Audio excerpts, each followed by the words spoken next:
All these years, the person who has been there to support and accompany me is Cheryl. So if you even think about hurting her, don't blame me for getting mad. So you came all the way over here today to give me a warning? Natalie, all Cheryl does is speak well of you. If Cheryl hadn't been there for me, I don't know what I would have done. Are you done talking? If so, please leave. You are not welcome here. She moved to go past Nick, taking out her keys to open the door. But Nick was angered by Natalie's attitude. You're still the same selfish person that thinks only about herself. Why was I even with you back then? You're still a brainwashed fool. Now get lost. I don't even want to look at you. She quickly pushed Liam in front of her and approached the door. You're lucky. Cheryl still thinks about you. Otherwise, who would want to be with you? A single mother with a kid like that. Get the hell out of here. She pushed Nick away from the door, opened it, and went inside with Liam, slamming the door shut behind her. But Nick was still outside the door, refusing to move. You should accept the arrangement. Otherwise, when the time comes, the Davidsons will use any means they have to force you to accept it. After a long while, Nick left, and it was finally quiet outside. Liam, watching from the shadows, could see how worried she was. Mommy, Daddy is really amazing.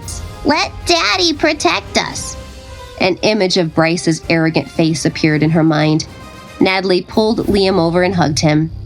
Liam, don't talk such nonsense. That person is not your dad, so we can't bother him anymore or annoy him. Liam nodded reluctantly. He looked at his mom with wide eyes, wanting to speak, but kept his thoughts to himself. But Natalie only saw Liam nod.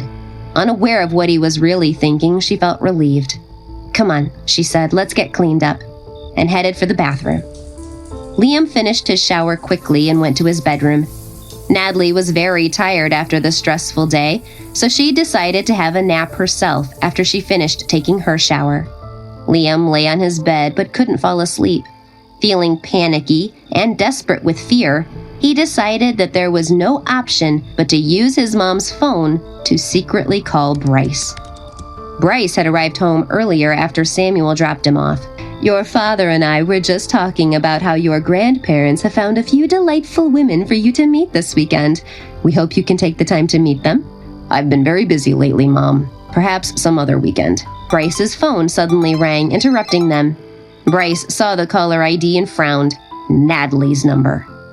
What's the matter? Bryce's voice was cold, distant.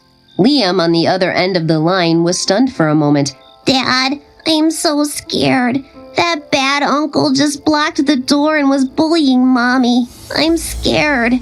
Bryce's expression darkened, and an intense light filled his eyes. Immediately, he grabbed his jacket and left the villa. Meanwhile, at Natalie's place, she was relaxing. Natalie was about to tell Liam to go to bed and rest when the doorbell suddenly rang. The bell startled her. She went to open the door. Bryce had an icy expression on his face when Natalie opened the door. He looked at Natalie. Natalie blushed, noticing him staring at her. Confused, she closed the door. Bryce was still standing outside the door, but he wasn't angry. Natalie went to the bedroom to change her clothes. Meanwhile, Liam opened the door and welcomed Bryce in.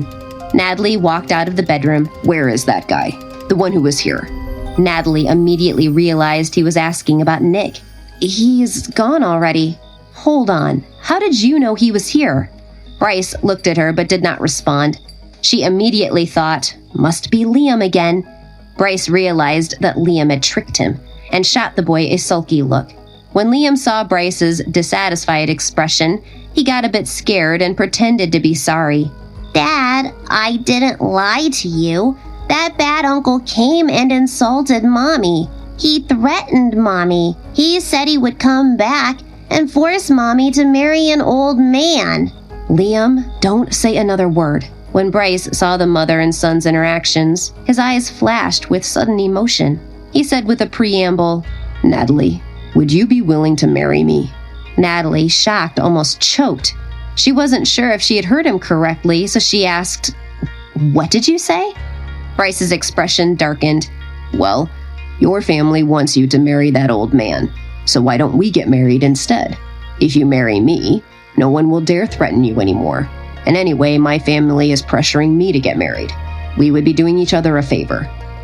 Bryce, please don't joke around.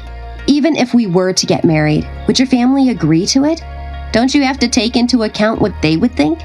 I've never cared what other people think or feel when I do something.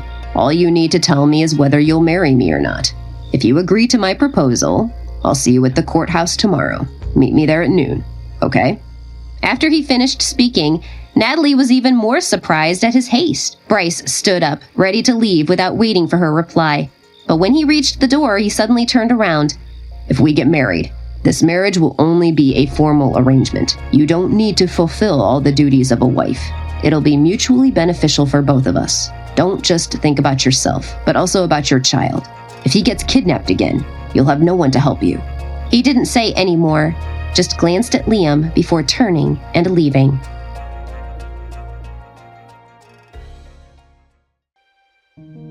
Hi, I am Natalie. Want to know my story? Then download the Pocket FM app and listen to the exciting episodes of The Return Now.